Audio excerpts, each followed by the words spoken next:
400 साल तक बर्फ के अंदर दबा एक मंदिर, जिस पर बड़ी से बड़ी बर्फ की चट्टान गिरती रहती है, फिर भी इस मंदिर को कोई भी हानि नहीं पहुंची।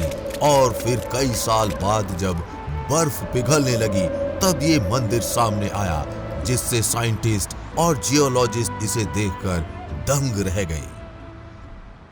जी हाँ, एक ऐसा मंदिर जिसके दर्शन करने पर माना जाता है मोक्ष के सभी रास्ते खुल जाते हैं, क्योंकि महाभारत के अंत में शिव जी ने यहाँ प्रकट होकर पांडवों को स्वर्ग का रास्ता दिखाया था। शिव जी के 12 ज्योतिर्लिंगों में से एक माने जाने वाला हिमालय की चोटियों के बीच बसा वो है श्री केदारनाथ मंदिर। उत्तराखंड में रुद्रप्रयाग नाम का एक छोटा सा शहर है, जो खूबसूरत वादियों से सजा है और इतनी खूबसूरत वादियों में बसा है शिव जी के सम्मान में बना बाबा केदारनाथ मंदिर। इस विशाल मंदिर को हिंदुस्तान के सबसे पुराने धार्मिक स्थानों में से एक माना जाता है। केदारनाथ मंदिर का सबसे पहले वर्णन 7वीं सदी में लिखे गए स्कंद पुराण में किया गया था, और ये इस बात को दर्शाता है कि मंदिर कितना पुराना है। समुद्र तट से 3584 मीटर ऊपर स्थित ये मंदिर एक 6 फीट के ऊंचे पत्थर पर बना है।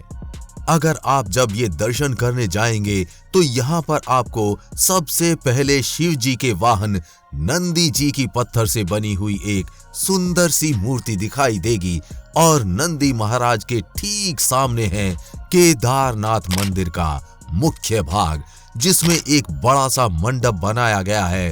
बीचों बीच है मंदिर का गर्भगृह, जिसमें बसा हुआ है एक पिरामिड शेप का शिवलिंग, और एक ऐसा शिवलिंग जो आपको कहीं और देखने को नहीं मिलता।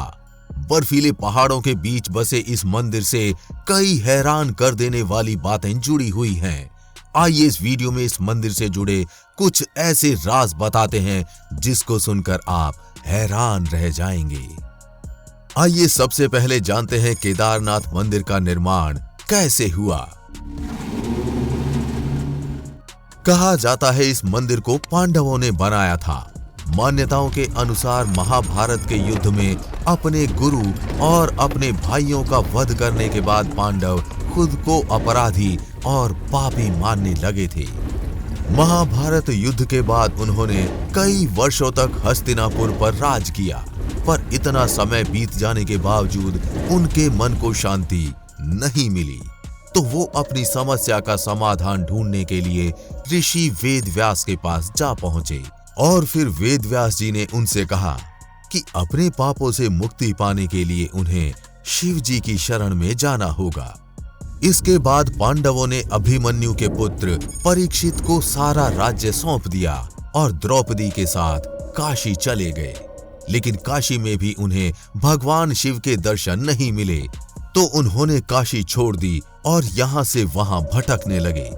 पांडव जहां भी शिव जी को ढूंढते हुए पहुंचते थे, शिव जी वहां से कहीं और चले जाते, और इस तरह आखिरकार शिव जी उत्तराखंड के गुप्त काशी में जाकर बस गए।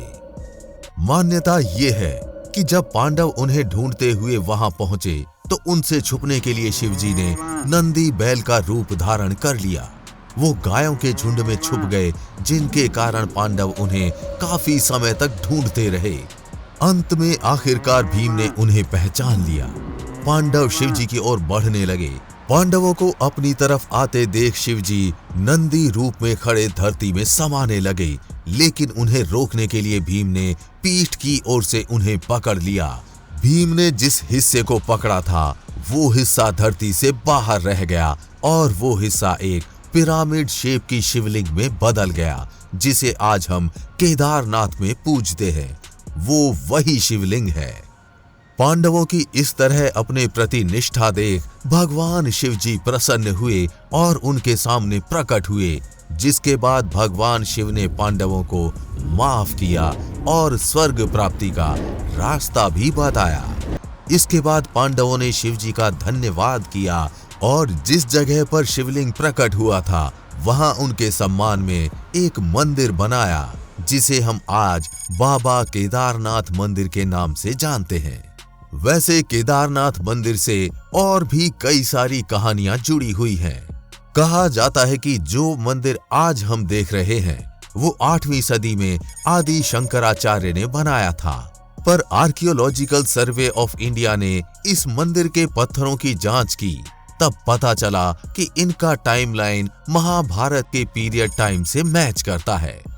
दीपावली महापर्व के दूसरे दिन शीत ऋतु में मंदिर के द्वार बंद कर दिए जाते हैं।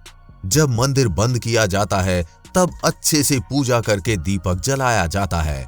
पुरोहित ससम्मान पट बंद कर भगवान के विग्रह एवं दंडी को 6 माह तक पहाड़ के नीचे उखी मठ में ले जाते हैं।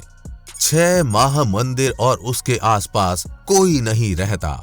6 माह बाद मई माह में जब केदारनाथ के कपाट खुलते हैं तब केदारनाथ की यात्रा आरंभ होती है। लेकिन आश्चर्य की बात यह है कि 6 माह तक दीपक भी जलता रहता है और निरंतर पूजा भी होती रहती है। कपाट खुलने के बाद ये भी आश्चर्य का विषय है कि वैसी की वैसी ही साफ सफाई मिलती है जैसी कि छोड़कर गए थे। ये मंदिर कटवा पत्थरों के भूरे रंग के विशाल और मजबूत शिलाखंडों को जोड़कर बनाया गया है। 6 फुट ऊंचे चबूतरे पर खड़े 85 फुट ऊंचे 187 फुट लंबे और 80 फुट चौड़े मंदिर की दीवारें 12 फुट मोटी हैं। ये आश्चर्य ही है कि इतने भारी पत्थरों को इतनी ऊंचाई पर लाकर वह तराश कर कैसे मंदिर की शक्ल दी गई होगी। खासकर ये विशालकाय छत कैसे खंभों पर रखी गई। पत्थरों को एक दूसरे से जोड़ने के लिए इंटरलॉकिंग तकनीक का इस्तेमाल किया गया है, जो कि हैरान करती है। 16 जून 2013 की रात की उत्तराखंड की तबाही को शायद ही कोई भारतीय भूल सकता है। जल प्रलय से कई बड़ी बड़ी और मजबूत इमारतें ताश के पत्तों की तरह ढहकर पानी में बह गईं, लेकिन केदारनाथ के मंदिर का कुछ नहीं बिगड़ा। आश्चर्य तो तब हुआ जब पीछे पहाड़ी से पानी के बहाव में लुढ़कती हुई एक विशालकाय चट्टान आई और अचानक वो मंदिर के पीछे ही रुक गई। उस चट्टान के रुकने से बाढ़ का जल 2 भागों में विभक्त हो गया और मंदिर कहीं ज्यादा सुरक्षित हो गया। इस प्रलय में लगभग 10,000 लोगों की मौत हो गई थी। पुराणों की भविष्यवाणी के अनुसार भविष्य में इस समूचे क्षेत्र के तीर्थ विलुप्त हो जाएंगे। माना जाता है कि जिस दिन नर और नारायण नामक पर्वत आपस में मिल जाएंगे, बद्रीनाथ का मार्ग पूरी तरह बंद हो जाएगा और भक्त बद्रीनाथ के दर्शन नहीं कर पाएंगे। पुराणों के अनुसार वर्तमान बद्रीनाथ धाम और केदारेश्वर धाम लुप्त हो जाएंगे और वर्षों बाद भविष्य में भविष्य बद्री नामक नए तीर्थ का उद्गम होगा। भगवान शिव से जुड़ा हुआ कैलाश पर्वत भी ऐसे ही रहस्य से भरा हुआ है। कैलाश पर्वत के रहस्य पर भी हमने एक वीडियो बनाया हुआ है, जिसका लिंक नीचे कमेंट बॉक्स में दिया गया है। आप वहां जाकर वो वीडियो देख सकते हैं। आपके अनुसार केदारनाथ मंदिर का असली राज क्या है, नीचे कमेंट बॉक्स में लिखकर जरूर बताएं। और अगर आप भी चाहते हैं भगवान शिव आपकी हर मनोकामनाओं को पूरी करें, तो कमेंट बॉक्स में हर हर महादेव जरूर लिखें।